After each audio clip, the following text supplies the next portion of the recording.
నియోజకవర్గ కంటెస్టెంట్ స్వతంత్ర ఎమ్మెల్యే అభ్యర్థి. తెలంగాణ రాష్ట్రంలో అలాగే వనపర్తి నియోజకవర్గంలో జిల్లాలో కానీ ఈ మధ్య ప్రభుత్వ కార్యాలయంలో ఏసీబీ దాడులు జరగడం అనేది కూడా మనం చూస్తున్నాము.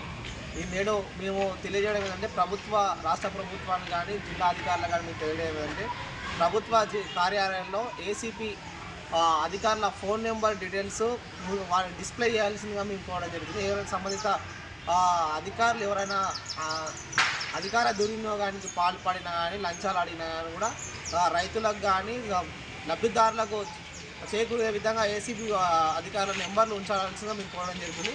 ఎవరైతే అంటే అవినీతిగా సొమ్మును ఈరోజు ఉద్యోగాలు చేసుకుంటూ అవినీతికి సొమ్ము పాల్పడుతున్నటువంటి వ్యక్తులపైన ఈరోజు ప్రతి ఒక్కరు కఠిన చర్యలు తీసుకోవాల్సిన అవసరం ఉంది. వారికి వారిపై ఎలాంటి చర్యలు తీసుకుంటున్నారు అనేది కూడా ప్రజలకు తెలియజేయాల్సిన అవసరం ఉందని మీకు కోరడం జరుగుతుంది. ఈరోజు రాష్ట్ర ప్రభుత్వంలో ఈరోజు ఎంతోమంది నిరుద్యోగులు ఈరోజు ఉన్నారు. మీకు ఇట్లా ఉద్యోగాలకు ఇట్లా ఇబ్బంది ఏర్పడుతున్నాయంటే ఉద్యోగాలు రిజైన్ చేసేసి వాళ్ళ నిరుద్యోగులకు ఉద్యోగాలు వచ్చే అవకాశం ఉంటుంది కనుక మీరు అధికాంశం బిజినెస్ చేసుకోవచ్చు, ఏమైనా చేసుకోవచ్చు. కానీ ఇలా ఉద్యోగాలు చేసుకుంటూ అభివృద్ధికి పాల్పడడం అనేది కూడా చాలా బాధాకరమైన విషయం.